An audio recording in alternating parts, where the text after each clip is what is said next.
நாளில் பார்த்தது கிடையாது. கல்விக்காக தன்னுடைய வாழ்க்கையை தியாகம் செய்தவர் பசுபதி பாண்டியன். ஊரெங்கும் கல்லூரிகளை நிறுவி ஆயிரம் ஆயிரம் மாணவர்களின் அறிவு கண்களை திறந்து வைத்த ஆசான்.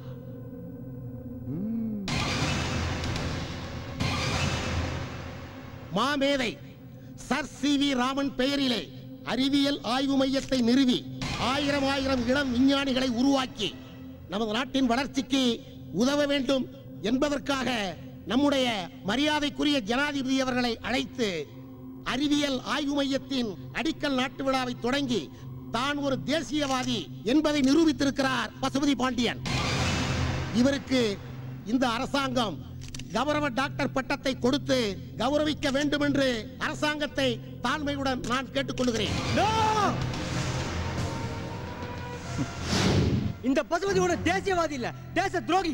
இவர்களா அதுக்கு சார் கொடுக்கணும் டாக்டர் பட்டம். யாரை பார்த்து என்னையா பேசுற? மரியாதையை வெளியே போ. முடியாது சார். டொனேஷன்ங்கிற பேர்ல கோடி கோடியா பணத்தை கொள்ளையடிச்சு எங்க பெத்தவங்க ரத்தத்தை குடிச்சிட்டு இருக்கிற இந்த மிருகத்துக்கு எதுக்கு சார் டாக்டர் பட்டம்? தன்னோட காலேஜுக்கு யுனிவர்சிட்டி அந்தஸ்து வாங்குறதுக்காக அதிகாரிங்க கிட்ட எங்களை கூட்டி கொடுத்த சுயநலவாதி சார் இந்த பசுபதி. இவனுக்கு எதுக்கு சார் டாக்டர் பட்டம்? ஐயா, பரீட்சைக்கு பணம் கட்டலன்னு என் பிள்ளைய பரீட்சை எழுத விடாம கேவலப்படுத்தி அசிங்கப்படுத்தி அவனை சாகடிச்சுட்டாங்க ஐயா. என் பிள்ளை சாக காரணமா இருந்த அந்த கொலைகார பாவிக்கு டாக்டர் பட்டத்தை கொடுக்காதீங்க ஐயா, கொடுக்காதீங்க. அந்த பட்டத்தை கேவலப்படுத்தாதீங்க ஐயா, கேவலப்படுத்தாதீங்க ஐயா. நான் என் புள்ள முகத்தை பார்த்து 1.5 வருஷம் ஆச்சுயா.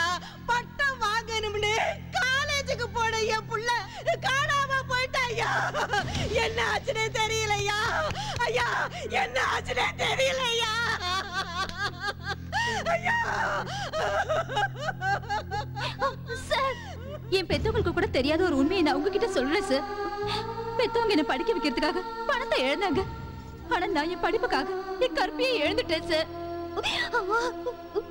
என் ஆசைக்கு உடன்படலன்னா உன்னை ஃபெயில் ஆக்கிடுவேன், உன் வாழ்க்கையை நாசப்படுத்திடுவேன்னு மிரட்டி மிரட்டியே என்ன கற்பழிச்சா சார் இந்த பசுபதி. இதுக்கு இந்த பிரின்சிபாலும் உடனே சார். நியாயமா பார்த்தா நான் தற்கொலை பண்ணி செத்துருக்கணும் சார். ஆனா என்ன மாதிரி மத்த பொண்ணுங்களும் கற்பை இழந்துட கூடாதுன்னு தான் இந்த உண்மையை உங்ககிட்ட சொல்றேன் சார். இந்த பசுபதிக்கு எதுக்கு சார் டாக்டர் பட்டம்?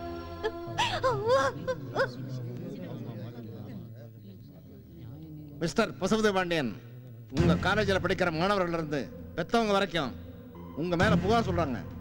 இதுக்கு நீங்க என்ன பதில் சொல்ல போறீங்க? இல்ல சார், அவங்க சொல்றது நீங்க பேசாதீங்க. சொல்லுங்க பசுபதி, அவங்க சொல்றதெல்லாம் உண்மையா பொய்யா? இப்ப எனக்கு தெரிஞ்சு ஆகணும். சொல்லுங்க, பதில் சொல்லுங்க பசுபதி. முடியாது சார், முடியாது சார். இத சாகலையா? பசுபதியால பதில் சொல்ல முடியாது.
எப்பவுமே புரட்சி தாண்டா ஜெயிக்கும்.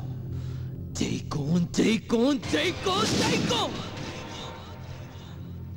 கொன்னுட்ட சார், பசுபதியை கொன்னுட்ட.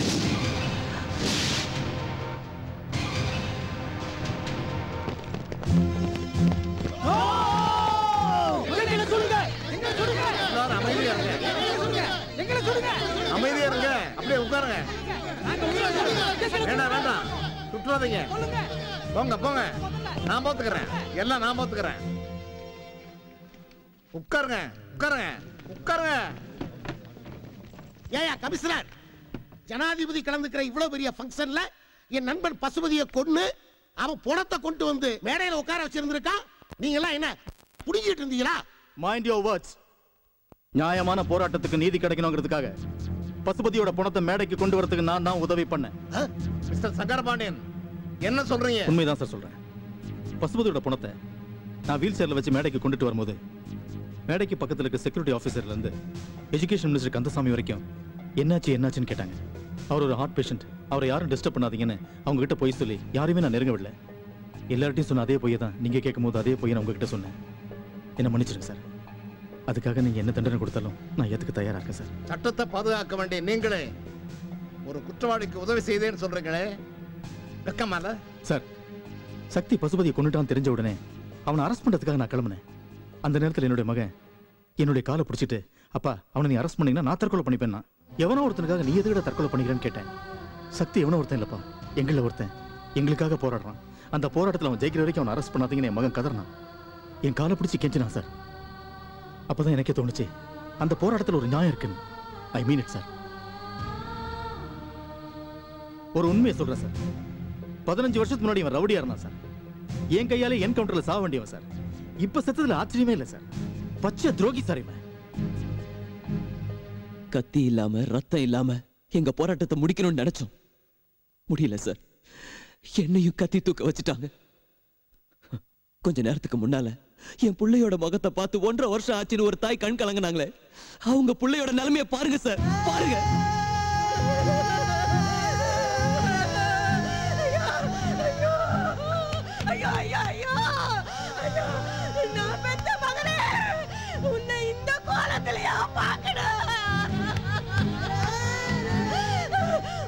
படிக்க வச்சு பெரிய ஆளா ஆக்கி பார்க்கணும்னு நினைச்சனே, உன்னை எப்படியா பார்க்கணும்? மாநிலத்திலையும் இந்த மாதிரி ஒரு தாயோட அழுகுரல் ஒலிச்சுக்கிட்டே இருக்கு. இந்த அழுகை நிப்பாட்டணும் சார், நிப்பாட்டணும். இனிமே நமக்கு புள்ள இல்லையா? நம்ம புள்ளைய கொன்னுட்டாங்க.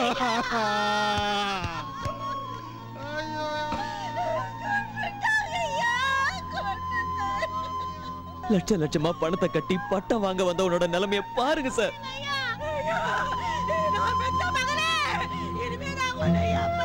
அரசு அங்கீகாரம் பெறாத கோர்ஸ நடத்தி எங்க வாழ்க்கையை நாசமாக்க பாக்குறீங்களான்னு போராட்டம் நடத்தின ஒரே காரணத்துக்காக அவனை அடிச்சு கொன்னு புதைச்சது மட்டும் இல்லாம அவன் எலும்பு கூட லேப்ல வச்சு பாடம் நடத்திருக்கான் சார் இந்த பசுபதி பாண்டி. கமிஷனர், இதெல்லாம் உண்மையா? இதுல உண்மை இருக்கு சார். சக்தியும் ஓல்ட் ஸ்டூடெண்ட்ஸும் அவங்க கொடுத்த இன்ஃபர்மேஷன்ல அதை நான் தான் சார் கண்டுபிடிச்சேன். அதுக்கு உண்டான எல்லா ஆதாரங்களும் என் ஃபைல்ல இருக்கு சார். இவ்வளவு கொடுமைகளும் நடக்கிறதுக்கு என்ன சார் காரணம்? கல்வியை வியாபாரமாக்குன ஒரே காரணம் சார். ஒருத்தன் வயிற்று பழப்புக்காக போராடுறதை விட பிள்ளைங்களை படிக்க வைக்க அதிகம் போராடுறான் சார். ஏன்? படிச்சாதான் வேலை கிடைக்கும், படிச்சாதான் வேலை கிடைக்கும்னு ஒவ்வொருத்தர் மண்டைக்குள்ளேயும் திணிச்சு வச்சிருக்கோம். அதான் லட்ச லட்சமா செலவு பண்ணியாவது பிள்ளைங்களை படிக்க வைக்கணும்னு ஒவ்வொரு தாயும் தகப்பனும் போராடுறாங்க. அதையே சாதகமா பயன்படுத்திக்கிட்டு கல்லூரிகள்ல காசை புடுங்குறாங்க சார். பள்ளிக்கூடத்துல ப்ரீகேஜி படிக்க வைக்கிறதுக்கே 10,000 கட்டு, 15,000 கட்டு, மாசம் மாசம் ஃபீஸை கட்டு, புத்தகத்துக்கு பணத்தை கட்டு, யூனிஃபார்முக்கு பணத்தை கட்டுன்னு பணம் புடுங்கிட்டு இருந்தா தினம் 50-100 சம்பாதிக்கிறவங்க எப்படி சார் பிள்ளைய படிக்க வைப்பாங்க? முடிஞ்சவன் கடனை உடனே வாங்கியாவது படிக்க வச்சிடறான். முடியாதவன் ஐயோ பிள்ளைய படிக்க வைக்க முடியலையேன்னு அவமானத்துல கூனி குறுகி கடைசியில தற்கொலை பண்ணிக்கிறான் சார். இந்த மாதிரி எத்தனை பெத்தவங்க செத்து போயிருக்காங்க தெரியுமா சார்? படிக்க வைக்கிறதுக்கு பெத்தவங்க படுற கஷ்டத்தை பார்த்து மனசொடைஞ்சு எத்தனை மாணவர்கள் தற்கொலை பண்ணிருக்காங்க தெரியுமா சார்? படிக்கிறதுக்கு பணம் கட்ட முடியலையேன்னு மாணவர்களும் பெத்தவங்களும் சாகிறது ஏன் சார்?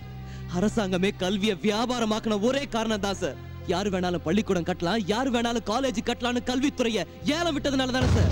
மனுஷனோட உயிரை குடிக்கிற, சமுதாயத்தை சீரழிக்கிற பிராந்தி கடை, சாராய கடை, கள்ளு கடை எல்லாத்தையுமே அரசாங்கம் எடுத்து நடத்துறப்போ எதிர்கால இந்தியாவை உருவாக்குற மாணவர்களோட கல்வியை மட்டும் ஏன் சார் பசுபதி பாண்டிய மாதிரி ஆளுங்க கிட்ட விக்கணும்? உலக நாடுகளை நம்ம பக்கம் திரும்பி பார்க்க வைக்கிறதுக்கு அணுகுண்ட வெடிச்சமே, அதை நினைச்சா பெருமையா இருக்கு சார். ஆனா கோடிக்கணக்கான குடும்பங்கள்ல அடுப்பு புகையிலேயே. அதுக்கு நம்ம என்ன சார் பண்ண போறோம்? என்ன பண்ண போறோம்? நம்ம தேசம் எப்ப கல்வியால உயருதோ அப்பதான் சார் வறுமையை ஒழிக்க முடியும். என்ன மாதிரி இளைஞர்கள் பிழைக்கிறதுக்கு படிப்பு முக்கியம் இல்ல சார், ஆனா நம்ம அரசாங்கத்துக்கு படிச்ச இளைஞர்கள் முக்கியம். நம்ம நாட்டுக்கு நல்ல டாக்டர்கள் முக்கியம், நல்ல வக்கீல்கள் முக்கியம், திறமையான இன்ஜினியர்கள் முக்கியம். இப்படி ஒரு நல்ல டாக்டரையும் வக்கீலையும் இன்ஜினியரையும் உருவாக்குறது பெத்தவங்க கடமை மட்டும் இல்ல சார், அரசாங்கத்தோட கடமையும் கூட. நம்ம நாட்டுல செருப்பு தைக்கிறவங்க, மண்பாண்டம் செய்யறவங்க, முடி வெட்டுறவங்க, கல்லு உடைக்கிறவங்க, நிலைமை இல்லாத ஏழை விவசாயிங்க, கூலி தொழில் செய்யறவங்கன்னு 70% மக்கள் வறுமை கோட்டு கீழே வாழ்ந்துகிட்டு இருக்காங்க. அவங்களோட பிள்ளைங்களா என்ன சார் பாவம் பண்ணாங்க? அவங்கள அறிவாளிங்க கிடையாதா? அவங்கெல்லாம் படிக்கிறதுக்கு தகுதியே இல்லாதவங்களா? இல்ல சார், பணம் இல்லாத ஒரே காரணத்தினால காலேஜ் பக்கமே போக முடியாம அப்பன் தொழிலையே பிள்ளைங்களை செய்ய வேண்டிய கட்டாயத்துக்கு தள்ளப்படுறாங்க. இந்த நிலைமை மாறணும் சார். பணம் இருக்கிறவன் இல்லாதவங்கிற பாகுபாடு இல்லாம எல்லாருக்கும் கல்வி சொந்தங்கிற நிலைமை வரணும் சார், வரணும். இன்னும் 10 வருஷம் போனா பணம் இல்லாதவன் படிக்கவே முடியாதுங்கிற நிலைமை உருவாயிடும் சார். அதை தடுத்து நிறுத்துங்க சார். கல்வியை தேசியமயமாக்குங்க சார். இதுதான் சார் சாக போற என்னோட கடைசி கோரிக்கை. அரசாங்கம் எந்த துறையை வேணா தனியாருக்கு வித்துக்கிட்டோம், ஆனா கல்வியை மட்டும் விக்காதீங்க சார். Please sir, please. இந்தியாவின் முதல் குடிமகனாகிய உங்களால் மட்டுமே நிறைவேற்றி வைக்க முடியுங்கிற நம்பிக்கையில இந்த கோரிக்கையை உங்க காலடியில வைக்கிறேன் சார். எங்க கோரிக்கையை நிறைவேற்றி வைங்க சார். இளைஞர்களை கனவு காணுங்கள், இளைஞர்களை கனவு காணுங்கள்னு சொல்வீங்களே, நம்ம நாட்டுல இருக்க ஒவ்வொரு இளைஞனோட கனவும் எல்லாருக்கும் கல்வி இலவசமா கிடைக்கணும், கல்வி தேசியமயமாக்கப்படணுங்கிறதா சார். எங்க கனவை நினைவாக்குங்க சார். எங்க கோரிக்கைகளை நிறைவேற்றி வைங்க சார், நிறைவேற்றி வைங்க. கல்விங்கிறது மிகப்பெரிய தேசிய பிரச்சனை. அதுக்காக போராடுறையே சக்தி, உன் தைரியத்தை பாராட்ட. தீக்குச்சி சின்னதா தரணும், ஆனா அதுல இருந்து வருகிற நெருப்புக்கு சக்தி அதிகம். அதே மாதிரி தான் நீயும் இந்த சமூகத்துக்காக சிந்திக்கிறவனுடைய சிந்தனையும் செயலையும் இந்த தேசம் மதிச்சே ஆகணும். படிப்புக்காக பணம் கட்ட முடியலன்னு ஒரு மாணவனோ பெற்றவங்களோ தற்கொலை பண்ணிக்கிட்டாலும் அது ஒரு ஜனநாயக படுகொலை தான். அதுக்கு அரசாங்கம் பதில் சொல்லியே தீரணும். கல்லூரிகளை சேவா மனப்பொருளோட நடத்துறவங்க எத்தனையோ பேர் இருக்காங்க. இருந்தாலும் சில பேர் கல்லூரிகளை வியாபார சந்தையை மாத்திரத தடுத்தே ஆகணும். கல்விக்காக தற்கொலைகள் நிகழக்கூடாது என்றால் கல்வி வியாபாரமாக்கப்படுவதை சட்டப்படி நிறுத்தி ஆக வேண்டும் என்பதை நான் முழு மனதோடு ஒப்புக்கொள்கிறேன். எல்லோருக்கும் இலவச கல்வி கிடைக்க சட்டம் இயற்றப்படும், கல்வி தேசியமயமாக்கப்படும். இதை நான் உறுதியோடு இங்கே கூறிக்கொள்கிறேன்.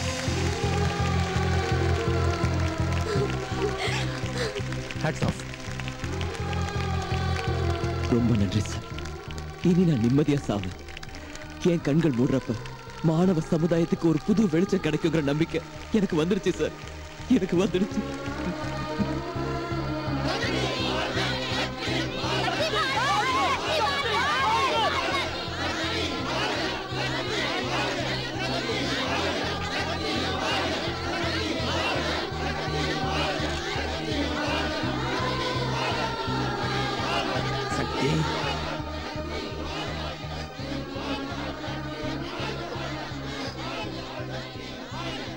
ஜெயிச்சிட்டா, சாதிச்சிட்டா. நீ சாதனையாளனுக்கு சாவு கிடையாது.